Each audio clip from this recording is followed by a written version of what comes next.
Fala pessoal, tudo bem? É chegada a hora de falar de amor, não é brincadeira, é de corrida mesmo. Iberê Dias, corredor, amador, competitivo, meu marido por acaso, por isso a brincadeira aqui. Tudo bem, Iberê? Prazer falar com você. Prazer é sempre meu. Que maravilha. Pô, muito legal estar aqui e ter a chance de conversar sobre treinamento. Muito bom. Iberê Dias é um leitor incansável, ele consome absolutamente tudo que sai, que chega de novo sobre planilhas de treino e tal. É um cara que corre, autodidata, conversa muito com técnicos em tudo quanto é canto e ele está me ajudando nessa inteira pra meia. O que você tá achando desse início, hein, Iberê? Olha, vê lá o que você vai responder. Início, volta de pandemia, né? Mas tá indo bem, certinho, começando com calma, como deve ser, sem colocar o carro na frente dos bois, sem apressar, que isso é um grande erro de quem volta a correr, né? Aumenta muito o risco de lesão ou de não render tudo que pode ao longo do ciclo. Tá indo bem, tá fazendo certinho. Tá bonitinho. Seguinte, eu queria saber de você, como é que você se municia, né, de dados para suas planilhas e, consequentemente, as minhas planilhas, né, pessoal?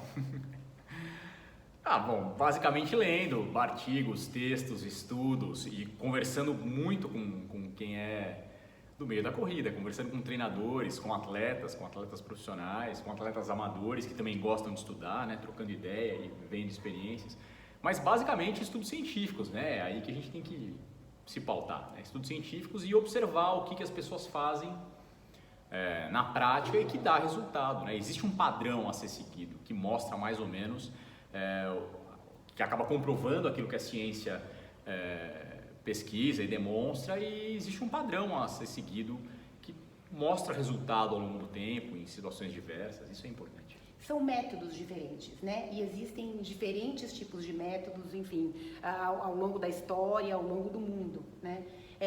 Você mistura esses métodos para fazer os seus treinos, para correr, para evoluir? Como é que você junta tudo isso e espreme e faz o teu treinamento? A ideia de misturar método pode ser um problema. O negócio normalmente é seguir uma determinada vertente, mas aquilo tem que ser seguido normalmente para todos os fins. É meio perigoso ficar pegando planilhas diferentes, por exemplo, e querendo misturar, porque cada planilha é montada com um conceito, considerando o ciclo todo, né? Todo o período de treinamento. Então a ideia de a gente pega planilhas diferentes e junto que gosta de uma com que gosta de outra é bem perigoso. Normalmente vai dar mais resultado seguir a metodologia toda de um determinado treinador ou a metodologia toda de uma determinada vertente da fisiologia e do treinamento, né? A ideia de misturar precisa tomar cuidado, até pode dar certo, mas precisa tomar cuidado para não colocar coisas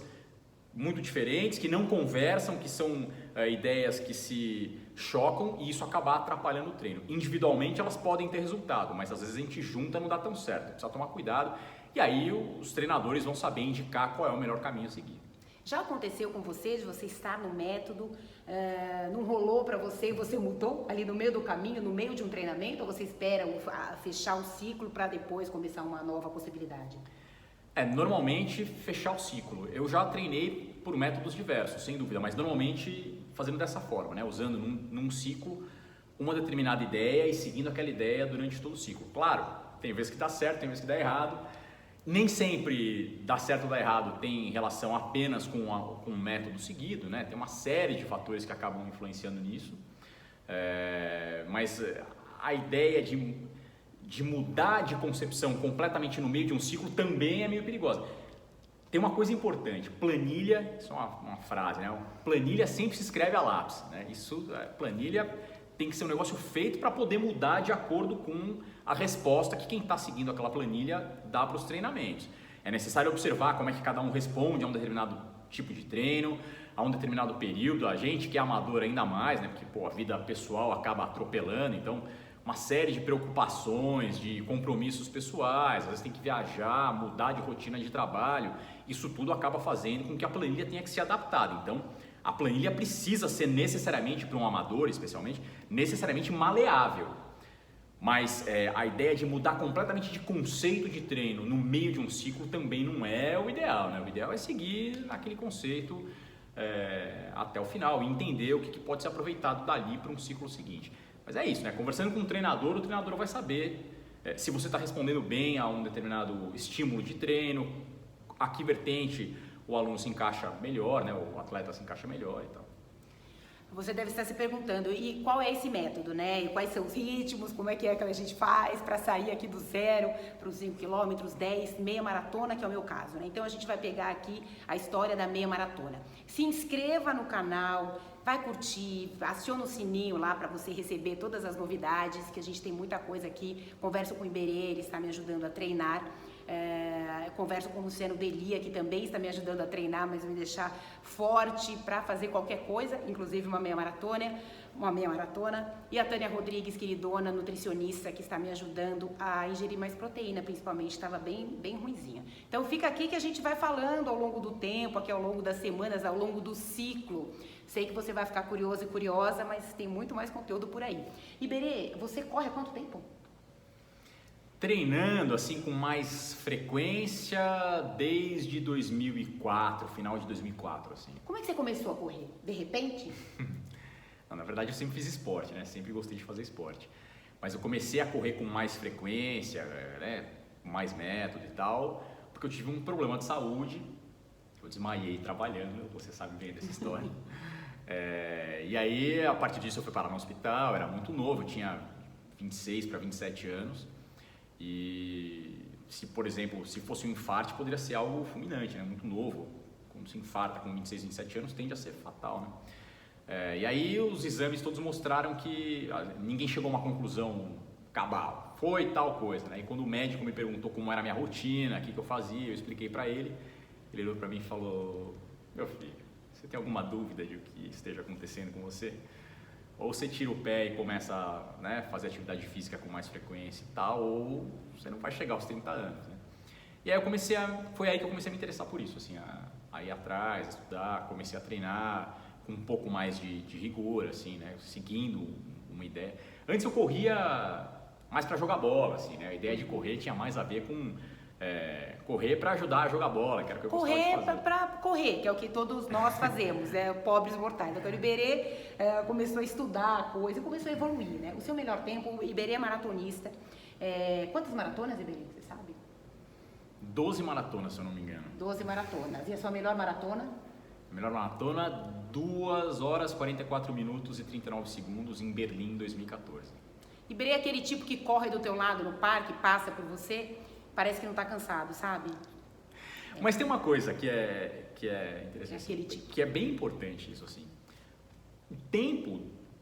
Os tempos das provas, isso é uma coisa absolutamente individual. Cada um tem o seu, assim, eu não curto a ideia da comparação com outros atletas amadores. Quem tem que se comparar é o profissional. Para esse cara faz diferença ele ser o primeiro, ou o segundo, ou o 10º. Ele vai ganhar mais dinheiro ou menos dinheiro, ou vai ter mais sucesso profissional ou menos, se ele for o primeiro ou se ele for o 15º.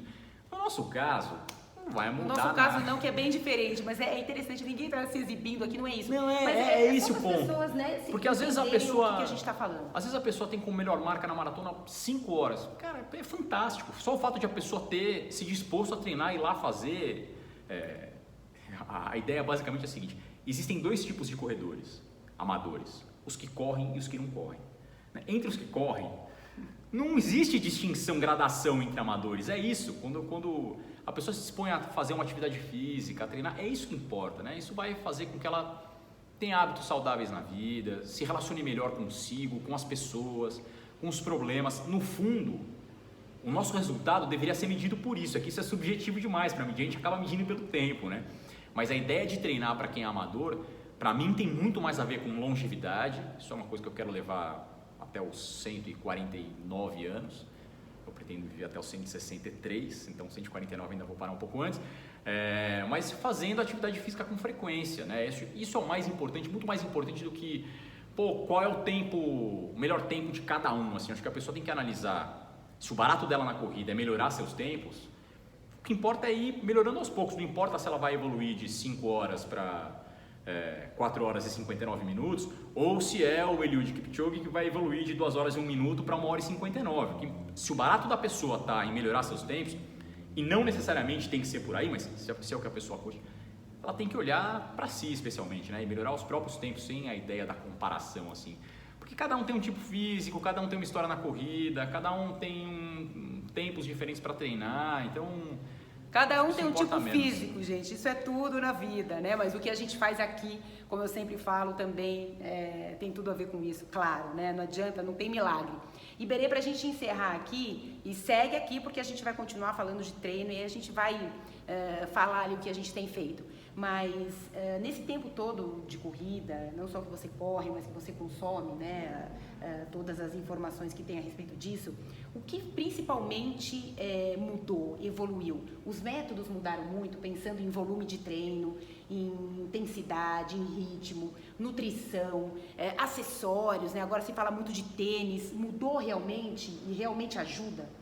Eu acho que se a gente for considerar de 15 anos para cá, desde o começo do século XXI, né, desde os anos 2000 assim para cá, acho que a principal alteração, sem dúvida, foi na questão dos tênis, né? A ideia dos tênis com placa de carbono, os tênis com placa de carbono mudaram completamente a concepção de tempo dos profissionais e acho que tende a acontecer com os amadores também. Acho que essa foi a mudança mais drástica assim que houve, se a gente for considerar, na verdade, de 5 anos para cá, né? 5 anos atrás não havia tênis com placa de carbono. Se a gente for pegar de uns 30 anos para cá, eu acho que a principal mudança que houve foi a ideia de que não necessariamente treinar mais, né, treinar mais volume, seja o melhor caminho a seguir. Né? De novo, mais vezes por semana, mais tempo durante essa semana? Exatamente. Volume medido por tempo ou por quilômetro, cada um faz de uma forma, mas não importa, né? Os dois são formas razoáveis de medir volume de treino. Se a gente for olhar para os atletas das décadas de assim, 70, 80, faziam volumes de treino altíssimos e menos intensidade. Quando a gente olha para os atletas profissionais de agora, né, especialmente de 2010 para cá, assim, 2005 para cá, se nota que há um volume um pouco menor, ainda assim é um volume muito maior do que nós amadores fazemos. Os atletas profissionais costumam fazer 180, 200 quilômetros por semana, né?